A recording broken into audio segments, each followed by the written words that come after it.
A top immigration official told SKN Newsline that the Immigration Department is treating the recent 2 landings of migrants, mainly Haitians, as cases involving human trafficking. According to Chief Immigration Officer Mercelin Hughes, although the circumstances involving the 2 vessels are different, the department suspects human trafficking is involved. In an interview with SKN Newsline, Chief Immigration Officer Hughes said at least in one case, any charges involved might have to be laid in the country of origin and that other countries have to be involved in the investigation. The thing is that the one from last night, it was a vessel in distress and it was actually brought into our federation. So charges that can be laid will have to be laid by the country that it left from, which is the last port of call that they claim is Dominica. Because it was not voluntarily, they did not voluntarily come into our waters. They were brought into our waters by the French police who said that they found the vessel in distress. Was that the case with the first one? Well, the first one, we were told that they were actually dropped off and the captain would have left with the boat. So that would have been a different one. Although all of them are stating that they actually had no intentions of coming to St. Kitts Nevis. The one on Sunday said that they were going into St. Martin. And the one from last night claimed that they were heading to St. Thomas. All of these has to be investigated, and it is not a St. Kitts and Nevis matter. Dominica will have to be involved and other countries coming down the chain. So we have to work together and come up with a solution because it is posing to be a problem. The Immigration Department have begun interviewing the passengers ahead of a multi-departmental stakeholders meeting to be held later today, 24th October, on the 2 incidents. According to Hughes, around 9 p.m. on 23rd October, the Coast Guard informed the Immigration Department that the MV Ocean King had encountered mechanical problems and a French vessel had rescued the migrants about 30 miles off the coast of St. Kitts. According to international law, the vessel in distress, along with its passengers, must be taken to the nearest port. In this case, St. Kitts was the nearest port. Hughes said the St. Kitts Nevis Coast Guard took possession of the vessel about 10 miles off the coast of St. Kitts and brought the vessel to the Coast Guard base at Bird Rock. Coast Guard officials indicate that 36 migrants came off the vessel and were handed over to the Immigration Department. We have not yet established who the captain is. We were told that some came straight from Haiti and others were picked up in Dominica.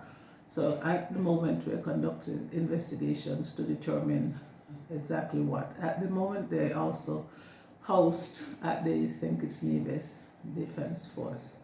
We had 4 of them who required medical attention because the medical fraternity were also on hand to do a first-hand assessment as to their medical conditions.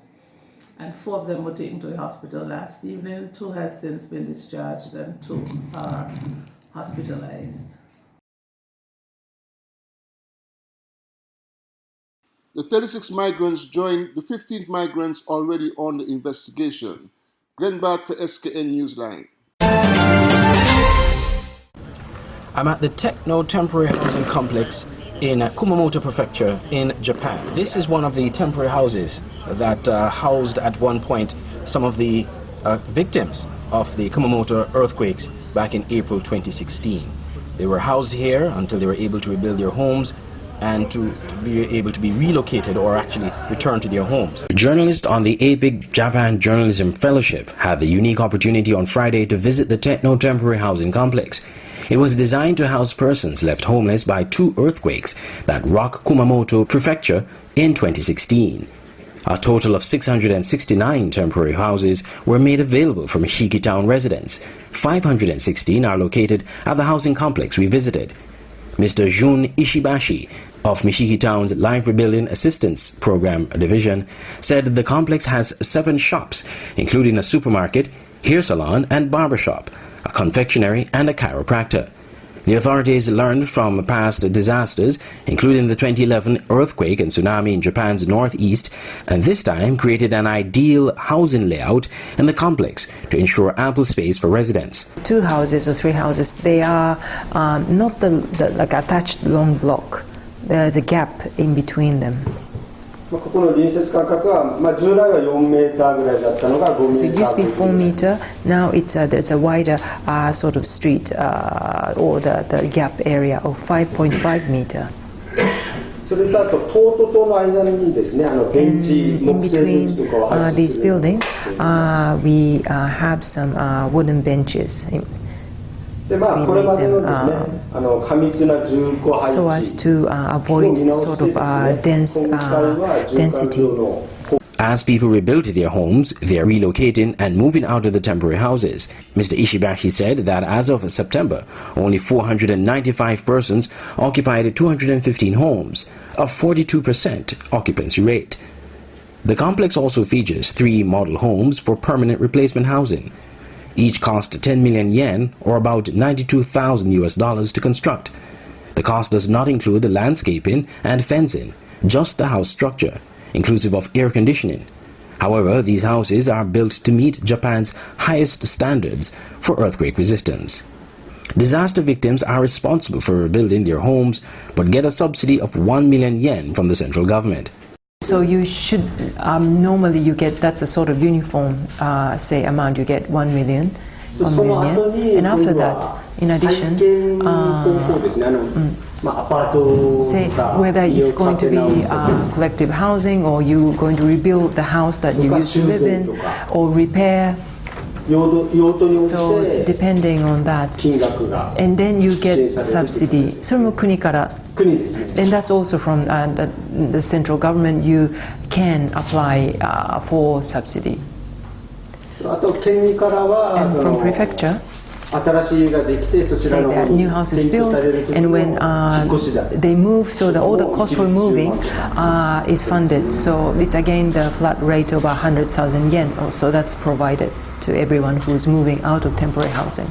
The model houses on display were quite impressive, and they certainly provide a well-needed buffer to disaster victims as they rebuild their homes and their lives.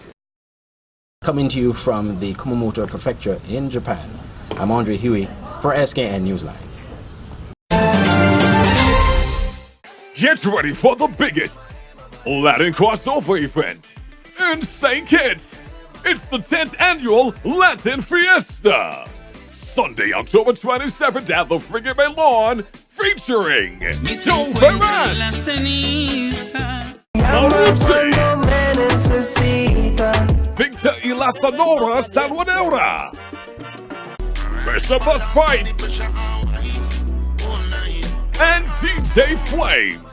Get your tickets now for only $40 until October 20th and $60 after. VIP tickets, $330 until October 13th and $360 after. Ticket outlets, Value Martin, St. Kitts and Nevis, Harper's, Mojitos, Avalon Lab, We Try, Cajola Cristana, and online LatinFestival.net. This event will be starting at 3:30 p.m. It's the 10th annual Latin Fiesta, sponsored by Cajola Cristana, Hobbs Enterprises, Carib Brewery St. Kitts and Nevis, St. Kitts Marriott Resort and the Walla Beach Casino, St. Kitts Tourism Authority, La Casa de la Habano, Dolphin Discovery, Carib Couriers, Royal St. Kitts Hotel, and Caribbean Cinemas. At Najiko, the things that matter to you matter to us. Like knowing you're fully covered after an accident, the security of your home and everything in it that means so much to you. And knowing that even when the weather does its worst, you and your family are covered. At Najiko, we're about much more than just insurance. We're about the big things and the small things that mean everything. Meridian Medical Pharmacy is the best place to get your pharmaceutical products. We make filling prescriptions easy. Our well-stocked pharmacies are ready to serve you. Check us for medical supplies, skin products, supplements, and so much more. Ask about flu vaccines. At Meridian Medical Pharmacy, we are focused on offering a professional, personalized pharmacy experience. Our service is personal, compassionate, and friendly.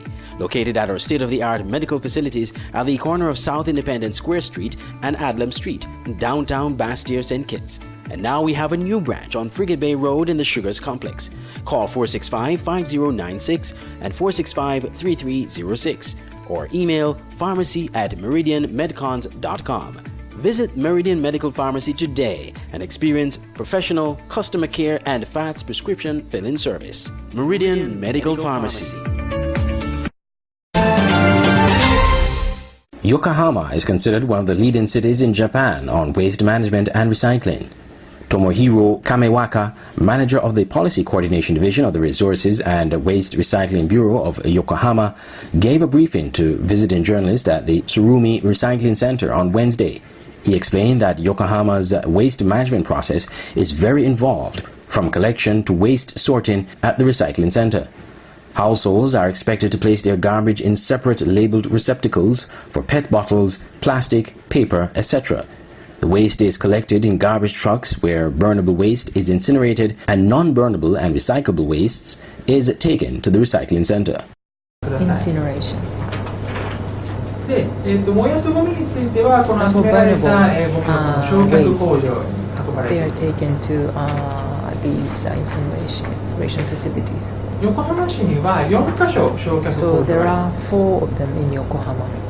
And the Tsurumi Recycling Center, so where we are now, there is incineration plant within this vicinity. And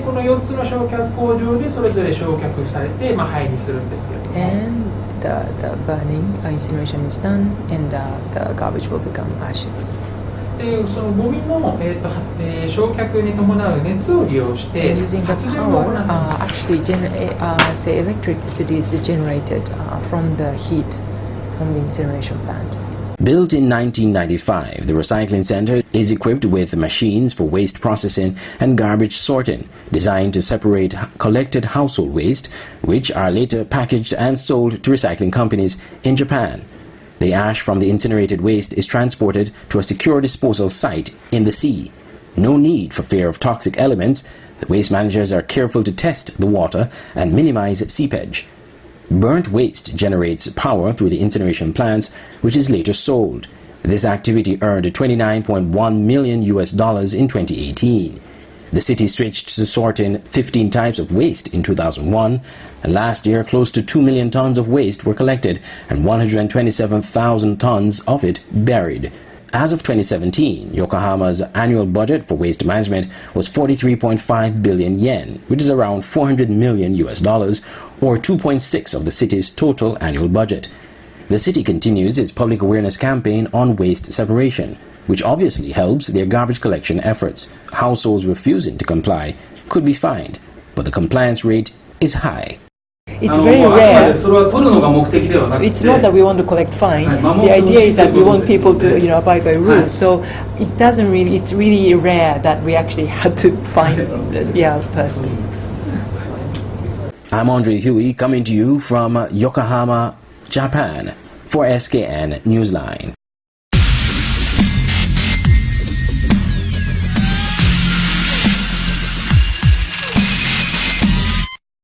In the SKN Premier League, they're now set to start the 2019-2020 season on the 23rd of November, which means the Super 6 playoffs competition has been postponed. At a meeting held on Tuesday, October 22, the Premier League clubs and the SKN Executive Committee at Football Association headquarters on Lozak Road voted in favor of the proposal to end the current impasse impacting the Premier League. These include to ban the 2018-2019 Super 6 competition and that no team is declared the winner of the 2018-2019 SKN Premier League, and accordingly no prize money to be awarded for the Super 6 competition.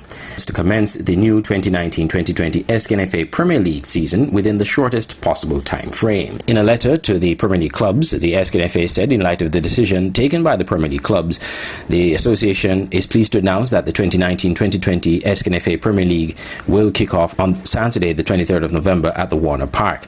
The 2019-2020 SKNFA Premier League teams will comprise Atiba Harrison Peters, Fast Cash Saddlers United, Flow 4GK and Rockets, Hobson Enterprise Garden Hotspurs, Mantab, Rams Village Superstars, SL Horsford St. Paul's United, Security Forces United, S-Crave Newtown United, Saul Allen Auto Supplies Connery FC, Trafalgar South Stars, and United Old Road Jets.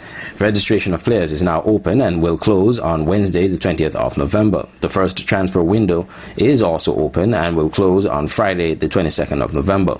Registration and transfer of players will be done online via FIFA Connect player registration platform. The SKNFA in the letter said it wishes to express its sincere gratitude for the spirit of cooperation and the extreme patience and understanding exhibited by everyone during this difficult period. We are delighted to arrive at this agreement, the letter continued, with our Premier League clubs, which now sets the stage for a period of calm and opportunity to rebuild the confidence in the Premier League. We can assure all stakeholders that the SKNFA will endeavour to use its best efforts to regain any trust which may have been lost during the unfortunate impasse. We look forward to the start of the much anticipated 2019-2020 season and take this opportunity to extend best wishes to all other member clubs, match officials, support staff and loyal patrons for the new season, the letter concluded.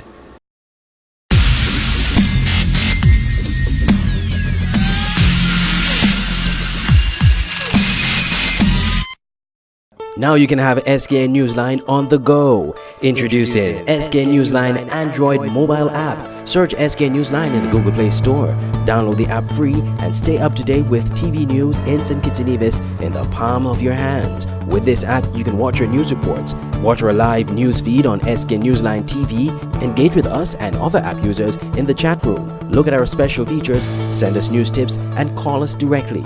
It's news on the go. The SKN Newsline Android mobile app. Download it free today. Banners, commercial signs, decal printing, canvas prints, license plates, posters. We at Multigraphics are dedicated to providing quality products and service to our customers. Our team takes pride in the craftsmanship and is passionate about its work. Every job, large or small, is important. Most of our customers come to us through referrals. That's because our number one priority is service.